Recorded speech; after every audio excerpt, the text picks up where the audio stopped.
Phil Perry covers the Patriots, a Patriots insider for NBC Sports Boston, kind enough to join us. So, Diggs at practice, but didn't talk. What kind of update has the media been given on his availability to address what happened recently? Yeah, we haven't been given any update, Dan, and thanks for having me, first of all. But I think what's probably going to happen is during the mandatory minicamp portion of the offseason calendar here, so that'll be June 9th through 11th for the Patriots, that we would at some point have some availability to him. So we're going to apply as much pressure as humanly possible, Dan, and we're going to make sure we get him in front of a microphone. I think he's probably not all that scared of speaking to us. On his way out to the field yesterday, he made sure to basically stop and wave at the cameras and say, nice to see you all. So I think he'll be ready to talk to us whenever the team will allow it. If I gave you the first question, what are you asking, Stefon Diggs? Can you tell us what was in the bag? I think that to me is kind of at the crux of it. And I think his answer, Dan, while I wouldn't expect him to be all that forthcoming with us, we'll see.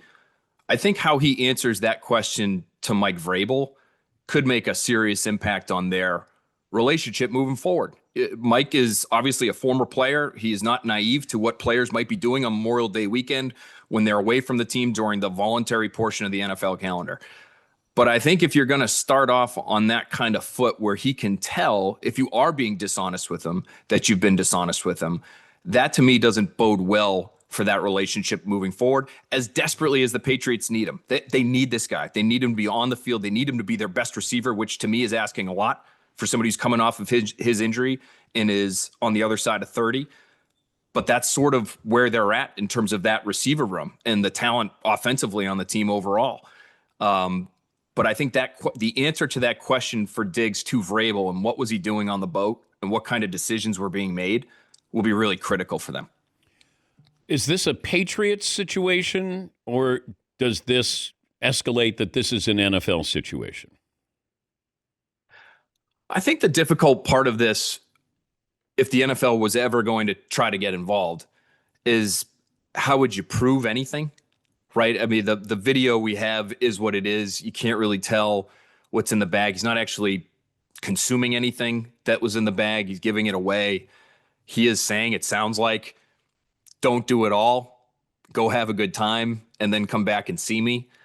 So, that doesn't sound great if you're the Patriots or the NFL, but I don't know how you would enforce anything other than maybe to use the league's broad powers of being able to punish these guys the way they used to without much in the way of evidence. But I think they've kind of gotten away from that, and they've wanted to rely more on, okay, if something happens, if law enforcement gets involved and they have been convicted of something, then we'll step in and we'll punish from there. I think they want to get out of the legal business, the law enforcement business, quite frankly. So I think this would, if anything, Dan, my guess is, because if you're Vrabel, you have to do something, I think.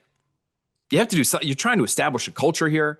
You're trying to show that, we're not only going to make sure we hold the guys that are on the lower end of the totem pole to a certain standard, but this guy's going to be one of our best players, we think. And we have to make sure we hold him to that very same standard. So my guess is there might be some kind of fine or something else behind closed doors that the rest of the team knows about to make sure that they have made a statement in the aftermath of all this. How's the building different since Belichick left? Well, it was very different last year under Gerard Mayo, that's for sure. I think Mayo wanted to make sure, even though he spent his entire pro career under Belichick, that he was going to make it very clear to everybody that business was going to be done differently. What's interesting with Vrabel is that he wants to separate himself from Bill too, but we're hearing some of the same messages, maybe it's a slightly different wording involved, but we're still hearing, I think he even said it, maybe even in this order, Dan, during his introductory press conference, that he wants smart, tough, and dependable players. We've been hearing smart, tough, dependable from Bill, and I'm sure other coaches as well.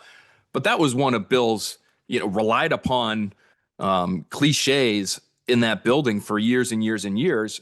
And we're still hearing it from Mike. Mike is a big fan of saying things like he wants players who are going to treat the team appropriately. And if they don't, then he has to protect the team. And Bill had it right on the door as you were leaving the building, put the team first. Speak for yourself, put the team first.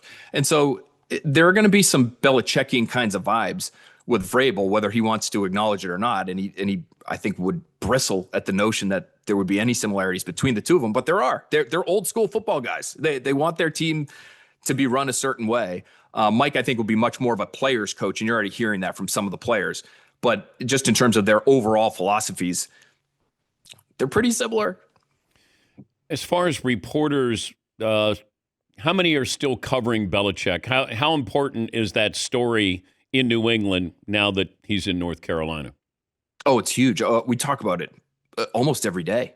The Jordan Hudson stuff, I mean, we can't get enough up here, Dan. It is the story, I would say, in the even as the Celtics are making a run in the postseason, the thing that people will stop you on the street and ask you about is Bill Belichick and Jordan Hudson and what's going on there, and how is he allowing this to happen, and how long is he going to last at North Carolina? We talk about it almost every night because there's almost every day there's something new.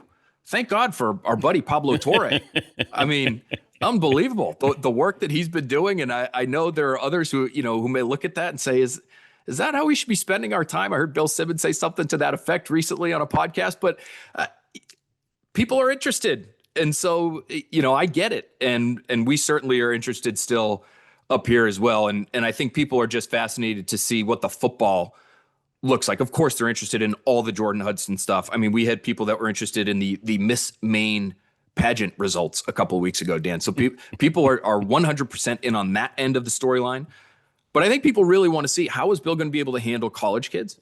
How is he going to adapt to the college game? Is he going to actually be able to win?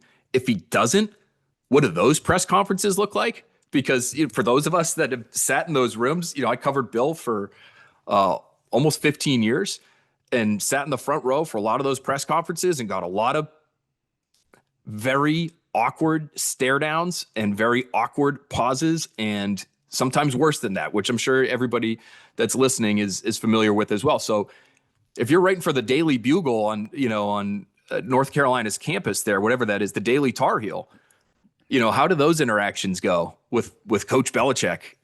That to me is a fascinating part of this too, if it doesn't go all that great on the football field. I'll give you 5 minutes with Belichick or 5 minutes with Stefon Diggs. I'm taking Diggs in that scenario, Dan, because I think even after covering Bill as long as I've covered him, I'm not sure 5 minutes with Bill is going to yield all that much. What about for me, Jordan? Personally. What about his girlfriend? 5 minutes with Jordan Hudson or Stefon Diggs? I'm taking Diggs. Okay, but I'm curious. I would like to hear your reporter's instincts on that. Dan. Like if you had Diggs, what would be the first thing you would ask him? Same thing. I would say what was in the bag. Yeah. I think you have to, right? Well, yes, because it's videoed. I mean, he saw it. He was being videotaped. And it's not like he was done in a clandestine, surreptitiously way. He was there presenting this, and there's Cardi B and 2 other women there. They're not crushed up sweet tarts. I mean, there's something there. So, yeah. Not Fun Dip. You didn't think it was Fun Dip? Well, it was. For him and them, I'm guessing it was Fun Dip in a different way. But, yeah, I think you got to ask that. And I don't know how he's going to answer this. Because at some point he has to answer it. But, does it go away soon after that? And certainly if you play well, nobody cares. I wouldn't have signed him to begin with. At that age, coming off an injury, I don't want him to do to Drake May what maybe he was doing to Josh Allen, even though he was really good with Josh Allen. There's a reason why he's bounced around to a couple of teams here. I want Drake May to establish his own receivers. And I brought up when Baker Mayfield was in Cleveland and they brought in OBJ, and he deferred to OBJ to the detriment of Baker Mayfield and the team. It's so interesting because this is why they made such a hard push for Chris Godwin. They tried to blow him out of the water, and they did financially. He just didn't accept it. But they went above and beyond time and again in their pursuit of Godwin, in part because not only is he a good player, although he's coming off an injury as well, but he's considered an unbelievable teammate and a great locker room guy and the kind of positive force that you would want to impact on your young quarterback. They went after DK Metcalf. They let him know, hey, would you sign with us long term if we traded for you? He told them no, which I think surprised them. I think that has been maybe one of the biggest surprises to Vrabel since he's taken the new job, is their inability to convince guys to join them in New England. The DK Metcalf one specifically, somebody within the organization told me after he ended up signing with Pittsburgh, man, must be a huge Mason Rudolph fan, I guess. Well, because it comes down to this. The reason why players wanted to go there was because Tom Brady could help you win a Super Bowl. That's it. That's it. Yeah, yeah, I got to play with Bill Belichick. Coach, it's about, I'm going to go there. I'll put up with this the Patriot way, but I get to play with Tom Brady, and I might win a Super Bowl. I mean, that's power. And you don't have they're that. convinced. Yeah, they don't. And they're convinced that, if they don't get to that level, which, whoever gets to that level, but they're convinced, this regime is convinced that they will win eventually, and they'll be able to convince more players than they have, maybe not to the same degree they would have been able to with Belichick and Brady, but that will change eventually.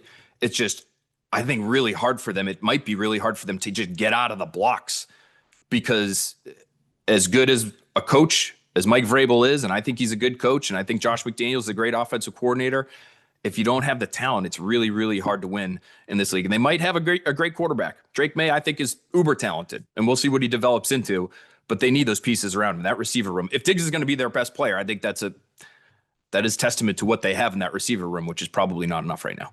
Great to talk to you, Phil. Thanks for joining us, and good luck with that first question to Stefon Diggs. I'll let you know how it goes, Dan. Appreciate you having me. Thanks so much. We'll be listening. That's Phil Perry, the Patriots insider, NBC Sports Boston.